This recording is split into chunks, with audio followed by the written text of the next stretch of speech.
Oi, gente, domingão, boa tarde, quase boa noite. Eu queria fazer uma live, não vou conseguir, tá? Tô cansada, tô querendo aqui ficar em casa, então não vou sair de casa hoje para ir lá pro meu consultório fazer a live. E as lives eu quero fazer sempre com um ancoramento maior e esse ancoramento fica lá na minha sala, tá? Mas fiz um ancoramento aqui, né? Um ancoramento menor para a gente poder conversar com profundidade um pouquinho, 40 minutos, uma hora, sobre algumas coisas importantes para todos. Então peguem água, café, chá, fiquem à vontade para a gente conversar, tá? É, vou abrir aqui com uma carta para a gente entrar na ideia, uma carta aleatória, né? Vou abrir aqui, eu já sei mais ou menos o que eu vou falar, porque hoje eu comecei a assistir um filme bem interessante que me deu o que pensar. Então vou falar sobre o filme. A carta diz o seguinte: o que se pede aqui é a finalização de começos. Finalização de começos, então, significa literalmente que você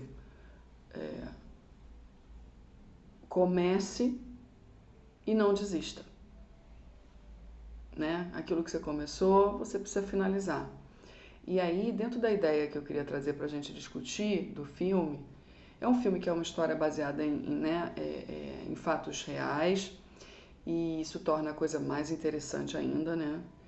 É de um negro que vai para a prisão, fica 18 anos lá, e aí ele volta e tenta se inserir novamente na sociedade, ele volta transformado, né? Na verdade, ele não volta, ele não quer mais voltar para o crime, ele já entendeu, ele aprendeu e ele quer voltar para uma vida normal. Só que a vida normal também não se encaixa nele, porque ele percebe que ali naquela região são pessoas muito pobres, os jovens estão realmente, né, mais perto de se perder do que de se achar, justamente por nascerem pobres, sem perspectiva, porque os pais, a maioria deles, pelo que o filme dá a entender, estão envolvidos ou no crime ou nas drogas, ou enfim, sem perspectiva. Então a ideia é passar para esses jovens o aprendizado que ele teve, né? Ou seja, não entrar no mundo do crime só porque é o caminho mais fácil, só porque é o caminho que está ali, na frente, né? Então tem uma parte até do filme que ele fala, quando a mulher que dá um emprego para ele descobre que ele é um ex-detento, ele diz, pô, mas assim, eu sou outro homem, diferente do que eu era aí, onde, né, ela achou uma página do jornal da época que diz que ele roubou um banco e tal. E ele diz, eu literalmente não tinha perspectiva nenhuma, os jovens aqui nascem assim, assado, né, e aí ter me transformado no que eu me transformei e ter pago por isso, né, na cadeia, me fez mudar de perspectiva, entender o que, ter uma projeção de futuro, querer fazer as coisas de uma maneira correta. Então é claro que a gente está falando de uma figura que é uma raridade, né? É uma raridade. E essa figura até me faz lembrar um pouquinho a energia de Exu, né? Claro que ali não é uma energia de Exu, tipo Denzel Washington naquele filme lá que ele é um cara que faz justiça. Aquilo lá parece assim um Exu. Mas nesse filme também lembra um pouquinho essa energia no sentido de alguns Exus, eles trazem uma história de criminalidade, né? Onde eles chegaram num ponto, né, trevoso da coisa, que a lei puxou eles de volta e disse, ó, ou você vira Exu e trabalha na ordem para aprender e para ajudar outras pessoas a entrar na lei, e usa essa treva toda, esse conhecimento do crime, esses contatos que vocês fizeram aí nas facções, vocês vão usar isso para ajudar, porque a linha da balança cósmica chegou para vocês, né? Então vocês agora vão ajudar a gente a entrar na densidade e fazer o que tem que ser feito, a limpeza, né? E assim eles voltam para sem muita chance de fazer outra coisa, eles voltam para ajudar. E aí, nesse campo de começam a ajudar, eles começam a se transformar também, a canalizar a energia, né, para outro lugar, eles começam a ter acesso a outro tipo de informação, eles começam a ter um outro tipo de trabalho, um outro tipo de função, passam a compreender melhor as coisas praticando ali, né, e auxiliando outras pessoas. Então, esse cara é um cara que sai da cadeia decidido a fazer o bem, né? Decidido eu quero uma segunda chance e quero poder, né, atuar. Só que ele conhece as pessoas do mundo do crime e que convidam ele para voltar, porque ele não era qualquer bandido, ele era um bandido especial. E ele não aceita. E esses bandidos acabam, porque ele está fazendo bem, querendo tirar as pessoas das drogas, dar um sentido para as pessoas e fazer com que elas parem de comprar drogas também, de usar, ele acaba interferindo ali no trabalho dos traficantes e das pessoas que chamaram ele de volta para trabalhar. E os caras começam também a querer não deixar que a vida dele flua, né? Então acabam conseguindo tirar ele do trabalho que ele tinha conseguido com muito esforço.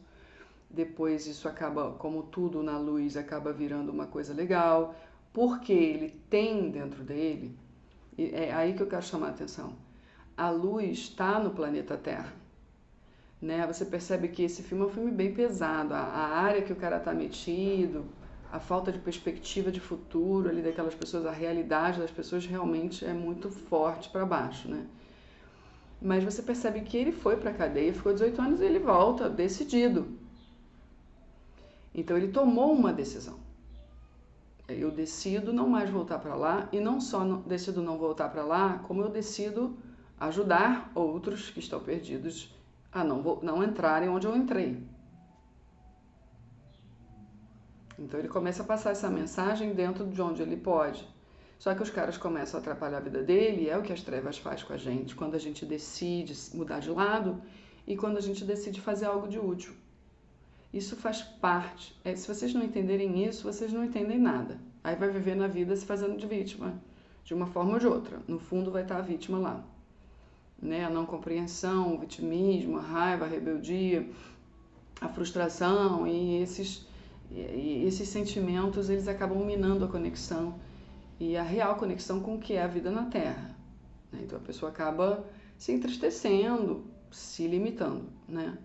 Se tiverem essa compreensão de que, por exemplo, esse cara acabou sendo mandado embora do trabalho e como ele estava decidido, não havia outro caminho, ele tinha dentro dele essa força, né? Eu vou dar um jeito de então abrir um espaço para que eu possa ensinar as pessoas a jogar xadrez e fazer com que elas entendam que o xadrez traz muitos ensinamentos que elas precisam para a vida, né? Então aí é bem interessante para ver mesmo o filme, porque não dá para contar. Então a coisa vai desenrolando e tem gente que não aceita, né? Dos próprios jovens que ele quer ensinar xadrez. Aí tem um que morre, né? É bem tocante. E entram no espaço dele, destroem tudo. Então, cara, aí eu parei nessa parte, ainda não terminei de ver. Mas é assim, são inúmeras as histórias tipo essa, né? Eu mesma vivo histórias assim. Todo mundo que decide entrar na luz, do seu jeito vai viver essas histórias. Então, cabe a nós entender qual é que é a do jogo. Cabe a nós entender qual é que é a do jogo. E qual é que é das trevas. Não dá para ficar só na luz. Se aqui é luz e sombra, eu não posso ficar só na luz. Isso não é clichê, eu estou falando com profundidade. Não vai dar para eu ajudar a pessoa se eu não entendo minimamente o que é a treva. Dentro de mim mesma, né, tendo vivido as minhas trevas e saído. E, tem muita treva que não está dentro de mim, né? Tem muita treva por aí que eu nem sonho ter dentro de mim. A verdade é essa. Tem treva que é treva que você escuta as histórias e você fica, nossa, cara, é de embrulhar o estômago, é de, sabe, cheira mal, você se sente mal, você tem muita coisa ali, muita podridão atrás daquela história, né, daquela treva. Mas ela existe. Eu não posso fechar os olhos para ela. Eu não posso ser vencida por um pensamento de julgamento, de incompreensão. Eu tenho que tentar perceber onde eu estou, porque se alguém não faz esse trabalho, como é que fica? Não? E ao mesmo tempo encontrar os meus limites e perceber, pô, aqui é muito pesado e para lidar com coisas muito pesadas eu tenho que ter costas quentes. Então eu tenho que me preparar muito para lidar com isso, porque a longo prazo isso, espiritualmente falando, pode me contaminar e seriamente, me dar sérios prejuízos. Então, estar aqui, no momento em que você entende o que acontece, basicamente você precisa entender das trevas, você precisa assistir esse tipo de filme, por exemplo, e compreender que é isso aí, não só no campo físico, quanto no astral. No astral é bem pior. Se tem um rapazinho que faz parte de todo um esquema criminoso, atrás desse rapazinho, no astral, quem que vocês acham que existe? Se para um encarnado, em média 7 ou mais de 7 desencarnados. É muito mais treva do que luz. Por quê? Por nossa conta, né? Por conta da nossa ilusão, da percepção da realidade. As pessoas é muito difícil as pessoas terem de fato a compreensão do que a Matrix é Matrix, né? A gente está muito moldado por dogmas e estruturas que quando a gente toca um pouquinho no que é a realidade espiritual, a primeira coisa que acontece para gente que está vindo de estruturas muito dogmáticas de religião e igreja é pensar, nossa, isso é coisa do demônio, e fica naquele conflito tanto tempo que é capaz até de ou enlouquecer, né, ou largar a mão, para ir por um caminho, entre aspas, mais fácil, né? Então, esse filme me fez pensar sobre isso, como de fato na realidade quando você decide ir para o caminho da luz, né? Cara, destruíram ali, ele não tinha dinheiro, ele tinha acabado de sair da cadeia, o cara do tráfico chamou ele para trabalhar de volta, botou muito dinheiro assim na frente dele, sabe? Muito dinheiro na frente dele. Muito difícil a pessoa que está totalmente sem dinheiro, sem um puto no bolso, olhar aquele dinheiro todo e falar, cara, isso aí não é pra mim. Então aí o filme não conta, mas foram 18 anos dentro da cadeia que o filme não conta como foi esse tempo lá. Né? Mas pro cara sair desse jeito é porque bastante coisa ele viu. E para ele conseguir peitar aqueles jovens rebeldes, sem limite e sem quererem seguir regras, é porque muita coisa ele viveu ali dentro. Então, é uma decisão. E a partir do momento que você decide, o universo, ele não é que ele vai abrir de uma vez. Ele não vai abrir de uma vez. Não vai porque no início, quando a gente está envolvido com facções das trevas, e todos estamos, mesmo que não saibamos, né? Todos estamos comprometidos, e eu já canso de dizer isso. Eles deixam a gente quietinho, dentro de igreja, dentro de religião, e dentro de viver uma vida, trabalho, praia, final de semana, viagem, bebedeira, churrasco. Eles deixam a gente, tá? A gente vai ter sintomas ou incômodos e tal, mas de certa forma eles deixam a gente. Quando a gente decide botar o pé real, quando a gente não é jogado, né? Quando a gente decide ir, como esse cara fez, vai cair o mundo na frente, porque as facções vão vir atrás e vão tirar as oportunidades que a gente está abrindo para a gente mesmo. Então não é que a luz vai entrar para salvar. Você está na Terra, você vai ter que passar pelo processo de decidir e se firmar. Então, no primeiro momento, o mundo vai parecer cair, né? Os caras vão matar pessoas, vão entrar e destruir o ambiente, depende do trabalho que você tem para fazer, né? E o quanto você está disposto a chegar em algum lugar maior. Pode ter certeza que eles vão tentar te detonar para você, e por um período você vai cair em crises de se questionar, pô, eu tô indo pelo caminho certo, isso aqui é mesmo certo para mim? Igual ele pensou, pô, né, aqui eu montei essa estrutura, não tem ninguém, né, tá todo mundo me achando louco. E eu tô começando a achar que eu tô louco de querer fazer isso. Mas não é, cara. A gente, quando começa, a gente tem uma ou duas pessoas. Para você pegar gente que acredite no que você está fazendo, né? Até que você se firme na tua força.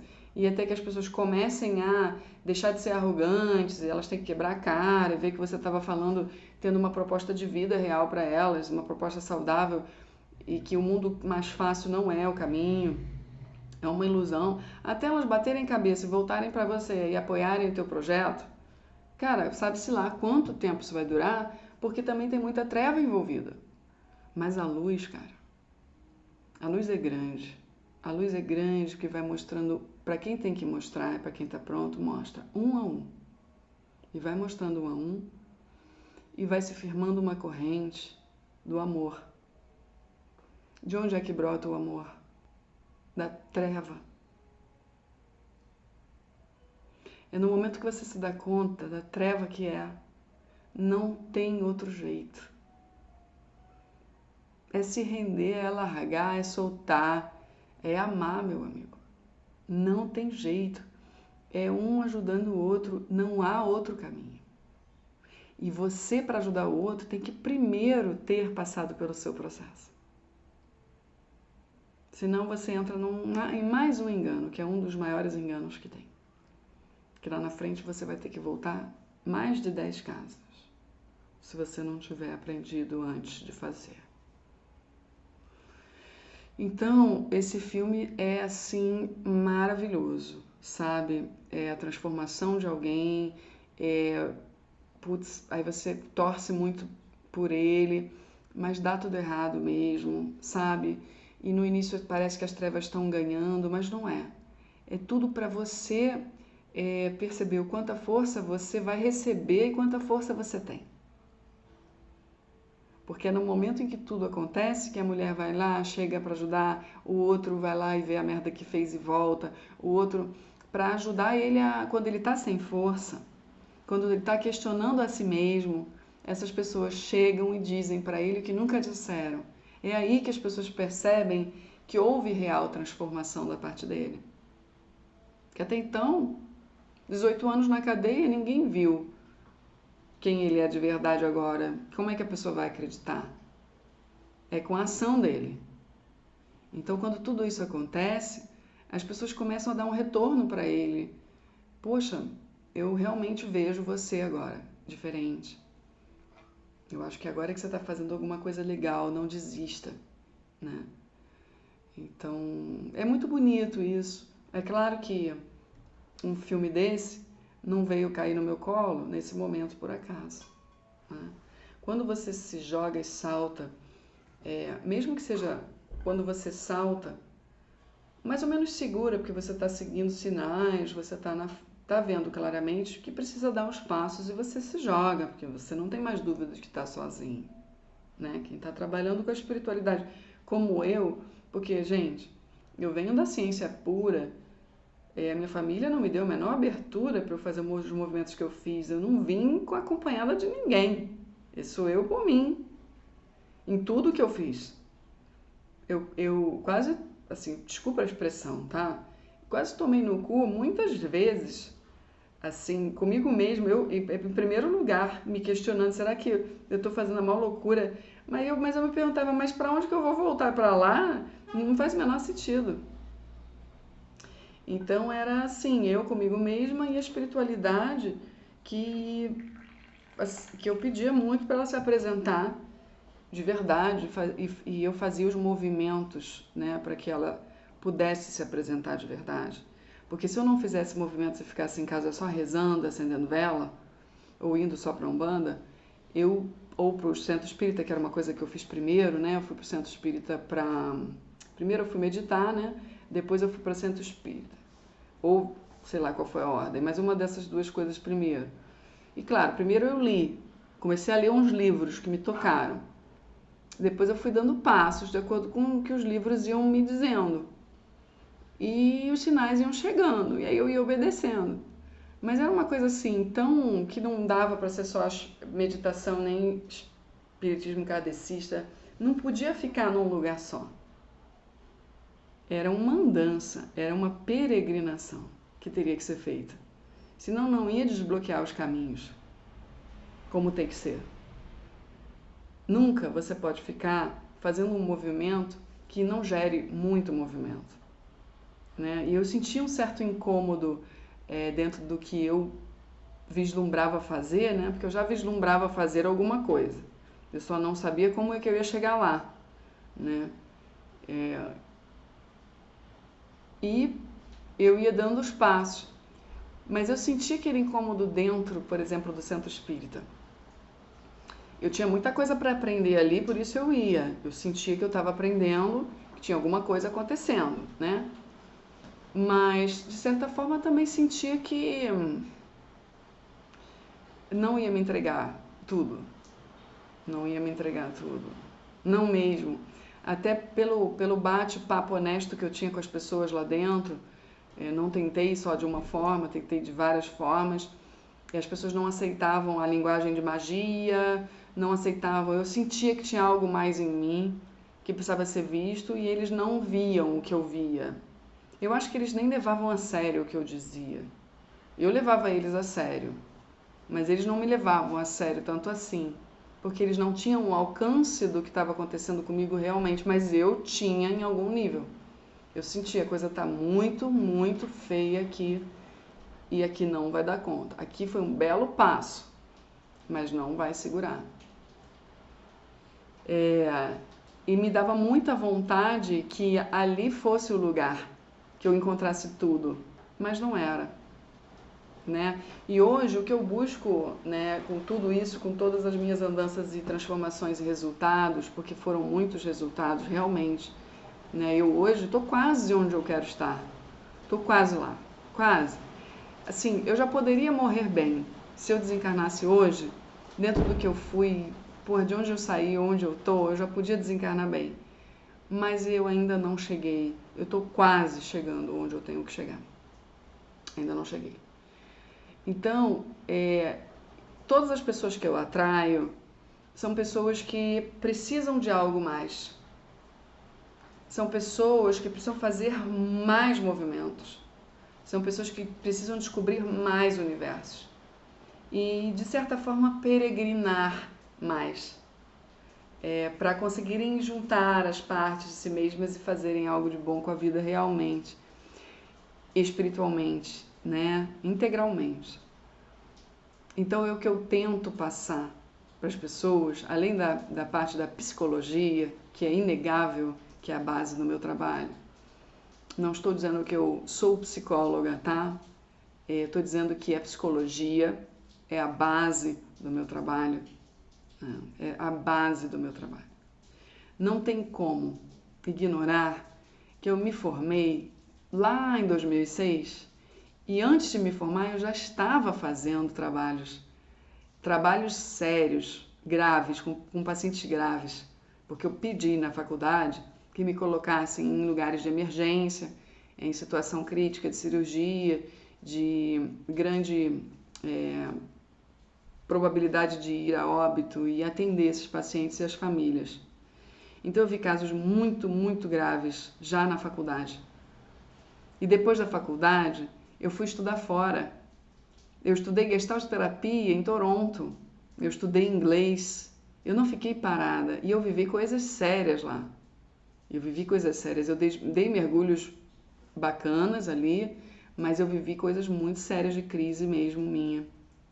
Porque o Canadá é muito frio, né? E eu não sabia que aquele frio, quando virou, eu comecei a virar também.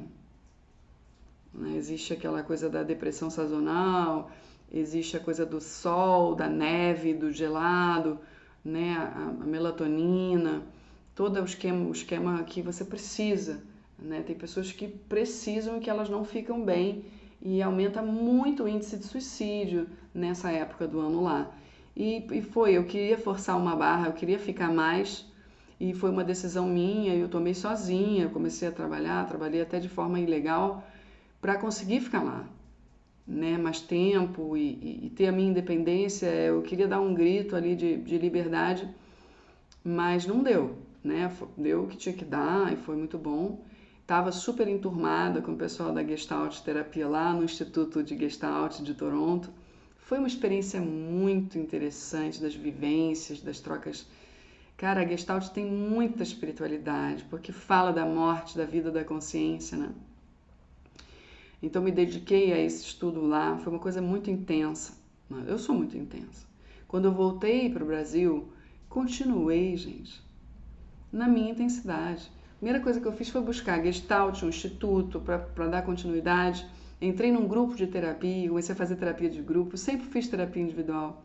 Fiz sempre, muito antes da faculdade eu já fazia terapia, por conta da separação dos meus pais, né? E por conta de eu ter tentado suicídio aos 15 anos, né? Então, assim, cara, hoje, depois de tanto tempo trabalhando dentro da psicologia, né, e já está aí os meus 10 anos de espiritualidade. Então, 2006, antes de 2006 que eu comecei a botar a mão na massa, né, fiz as minhas especializações, entrei no aprofundamento da dependência química, atuei sempre nessa área. Então, assim, como que a pessoa vai deixar de lado isso? Não tem como. Né? Mais um estado crítico espiritual que se abriu e tudo que me foi revelado, toda a peregrinação que eu fiz, da forma que foi, sabe? Hoje eu vejo um filme desse e penso, pô, é isso. Não me surpreende. A vida é exatamente isso. Eu, agora, estou me lançando num novo momento, com tudo isso que peregrinei, tudo isso que vi, um momento super desafiador da minha alma. Claro, estou super preparada para viver, mas não deixa de ser desafiador e não deixa de dar dúvida e conflito, né? A gente está aqui mergulhado, a gente é humano. E ter que passar por isso e ainda continuar o trabalho, que não é um trabalho tranquilo, né? Vocês devem ter visto no In Treatment, em terapia que passa na GNT ou no In Treatment que passa na HBO, tanto faz. O Em Terapia veio do In Treatment, eles pegaram a licença para fazer, né, o Selton Mello. Então, gente, vocês podem perceber lá que não é tranquilo, é um trabalho que não é tranquilo. Quando você ganha experiência espiritual e começa a trabalhar com as pessoas do lado espiritual também, nossa, não é nada tranquilo. Ou você vive a tua vida toda para se equilibrar, ou você tá fodido.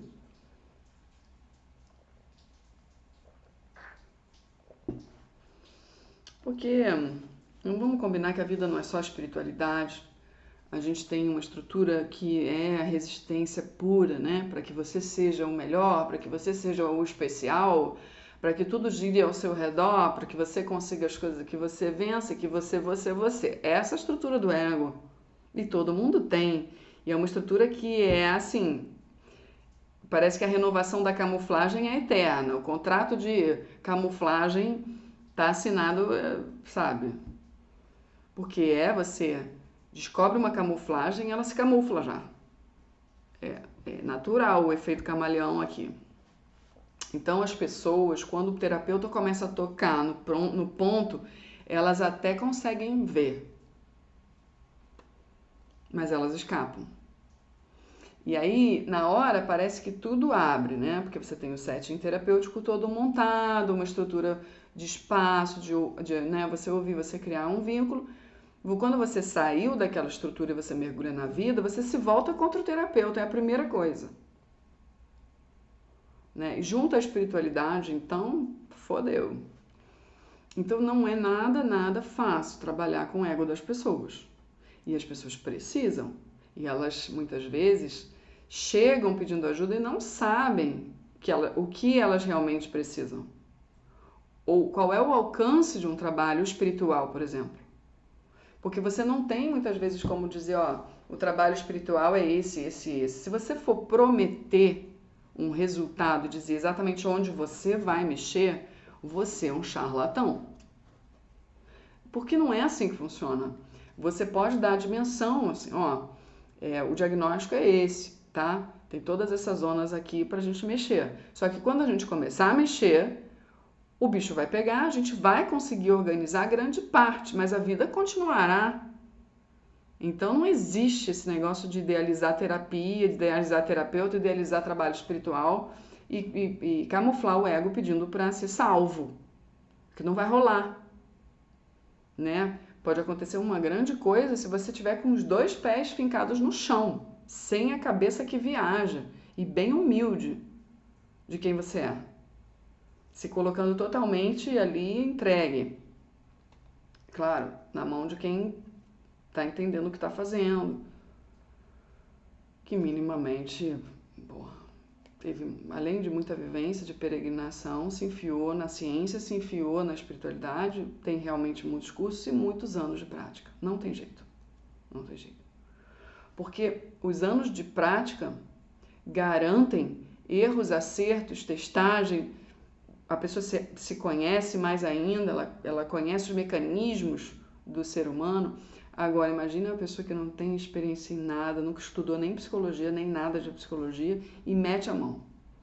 Ela entra em zonas de manipulação, ela pode até dar conta do espiritual, mas ela vai ficar devendo muito. Não é a área dela, ok? E ela tem que dizer que não é.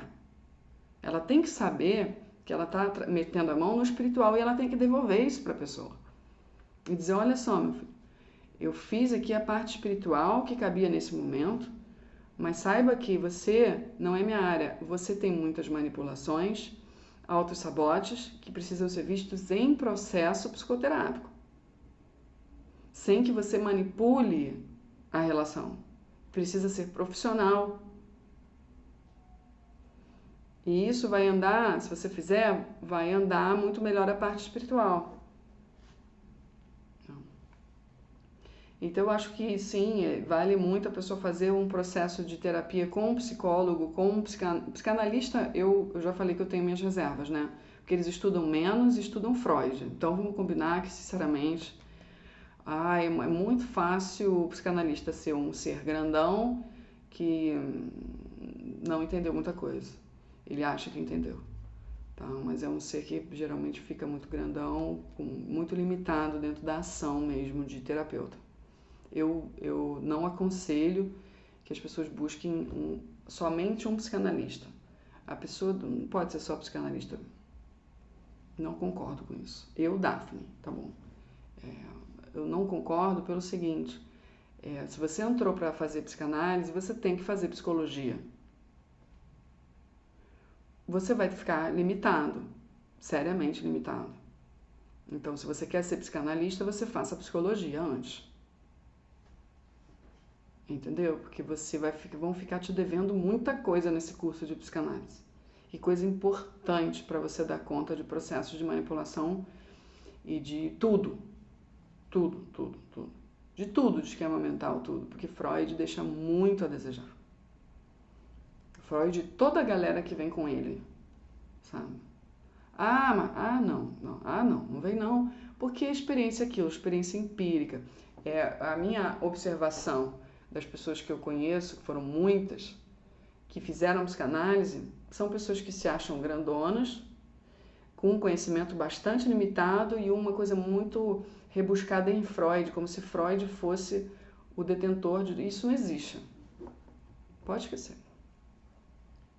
Não nego Freud, tá? A contribuição, assim como, obviamente, não nego Bert Hellinger, como não nego toda a galera que vem da psicologia social, da fenomenologia, sabe? Da Gestalt. Todo mundo tem seu valor, todo mundo é peça de encaixe. É exatamente disso que se trata.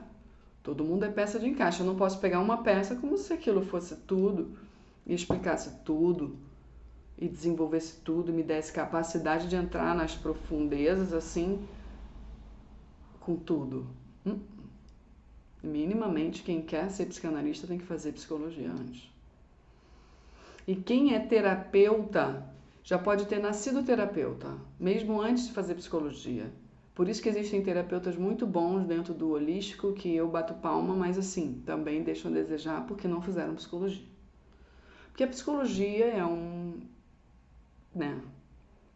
desbunde. Eu posso ter falado outras coisas antes, no momento em que eu estava machucada com a psicologia, por conta de ser uma área com limitações. né? Um pessoal assim de um campo muito pesado, racionalmente falando, né? Cientificamente falando, é muito pesado. Eles não aceitam muitas coisas e eles andam um pouquinho lado a lado com a Inquisição, né? Então, como eu vivi esses processos, eu estava no meu lado humano de reação. Então, eu posso ter falado coisa, né, diferente do que eu penso hoje. Mas hoje que tudo passou, não me vejo em crise, sabe, com a psicologia, não me vejo em crise com a ciência, não me vejo em crise com a espiritualidade. Eu acho que tudo vai se, sabe, assentando, ajustando e sendo mostrado, e a gente vai acalmando, não pode excluir nada. Se eu excluir a psicologia aqui, vocês me perdoem, mas eu acho a psicologia essencial para formar terapeutas.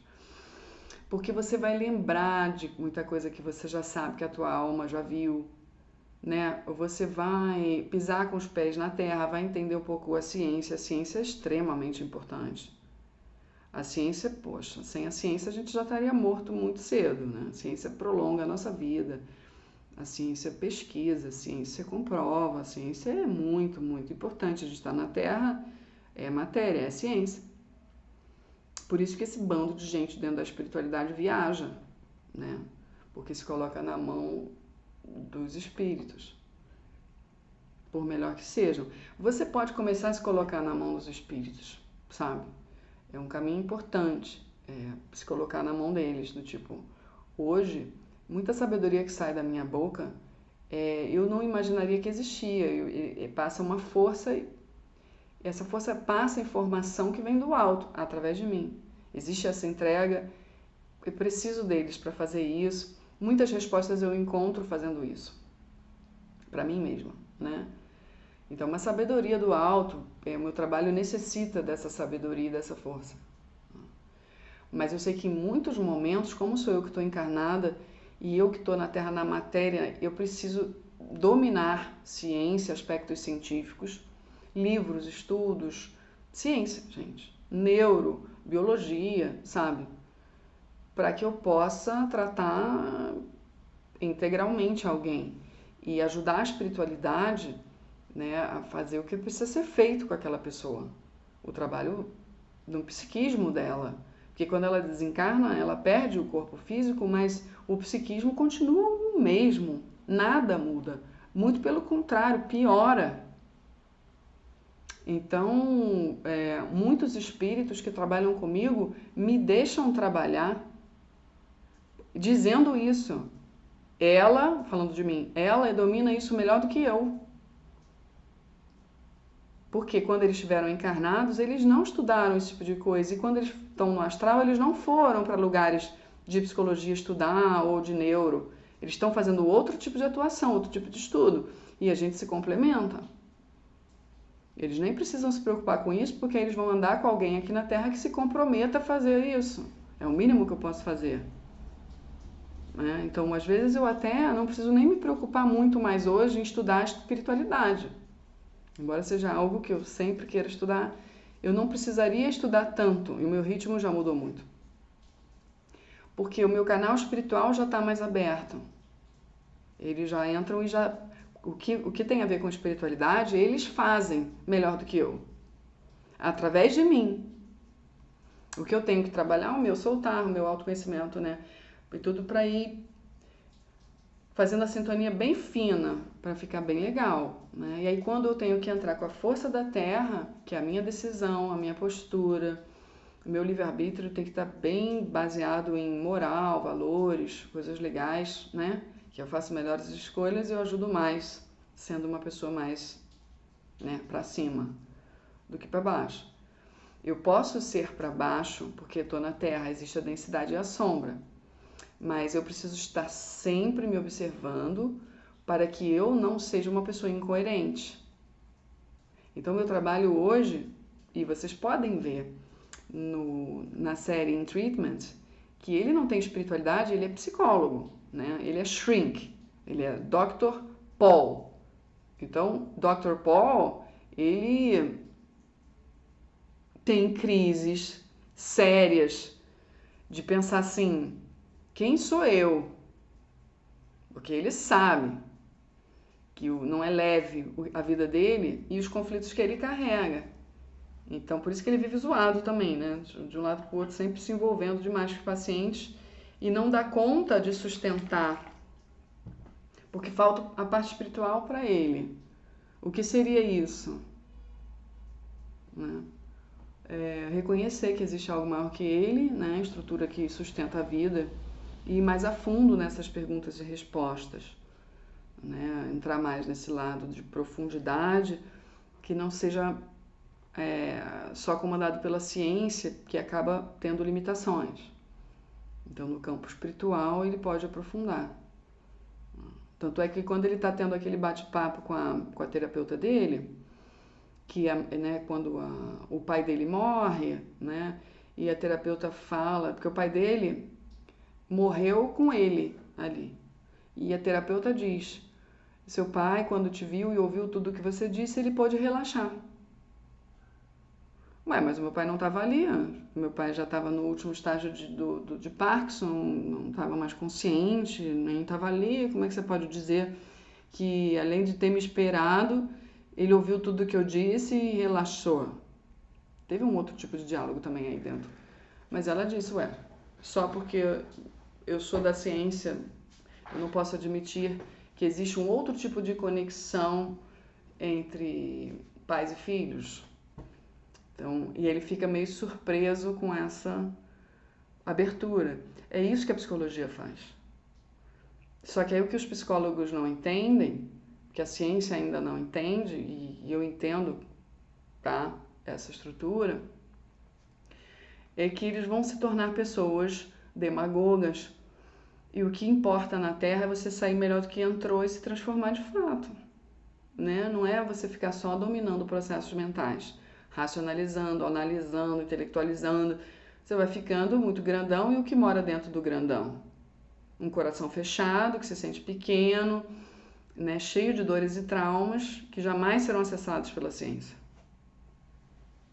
A ciência sequer permite malemar uma hipnose, né?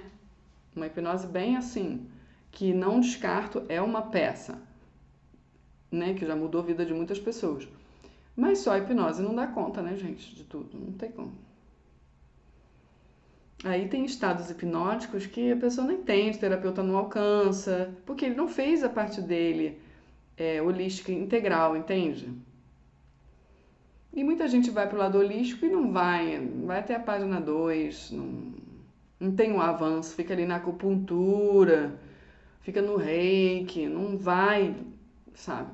E tudo bem, porque tudo é peça de encaixe, tá? Mas o que eu tô querendo chamar a atenção aqui é que sempre a gente pode peregrinar mais. A mente sempre pode mais.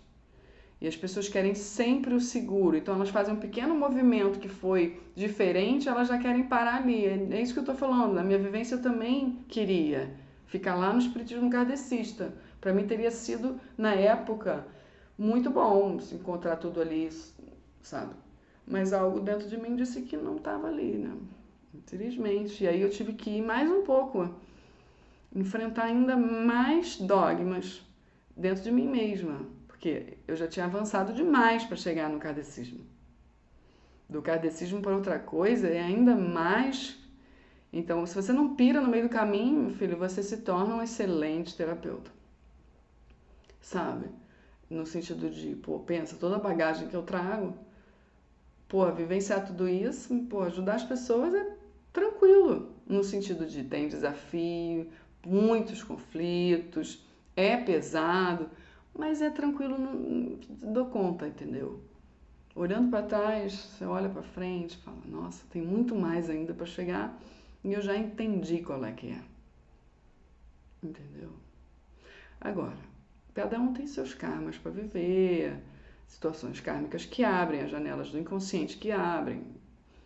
É disso que se trata a existência e tudo é bem-vindo. É isso que eu penso. Tipo, entraram, tocaram fogo, destruíram o projeto lá do cara de xadrez. No filme.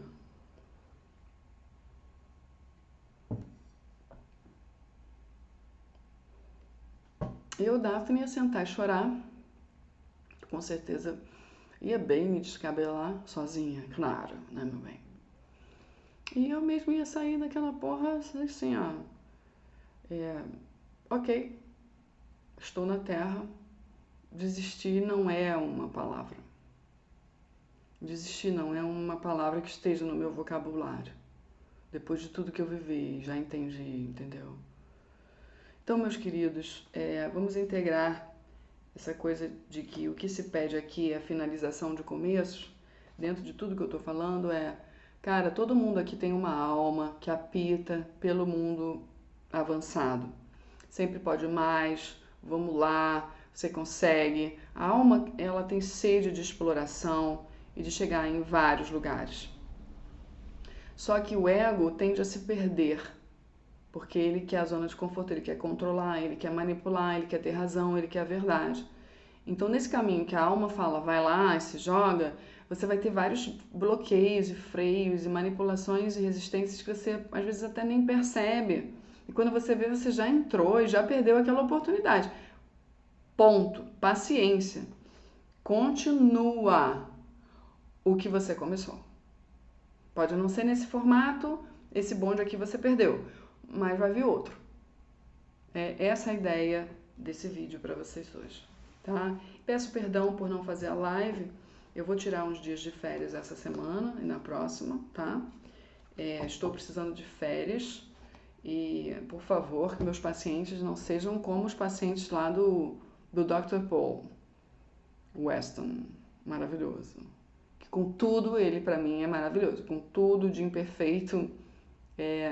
Sabe, a vida é isso, né? Tudo está perfeito dentro do imperfeito, é isso.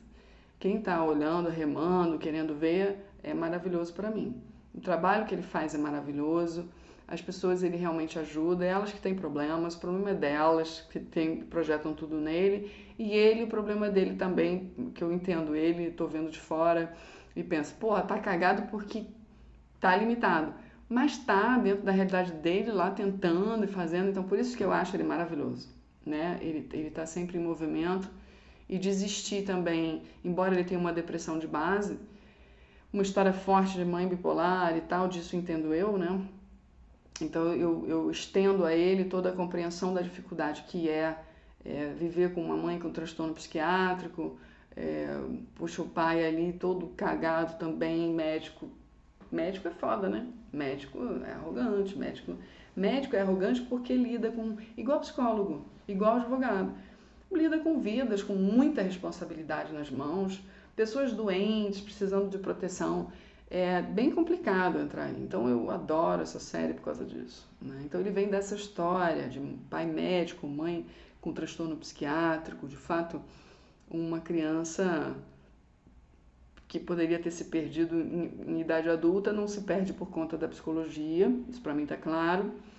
Eu super apoio o caminho que ele tomou, mas ele precisa de cuidados espirituais, né? E isso a série não permite, então eu assisto aceitando as limitações, né? Então é isso, tá? Eu vou tirar umas férias, os pacientes do Paul são muito ingratos, nesse sentido estão muito adoecidos e egoístas, né?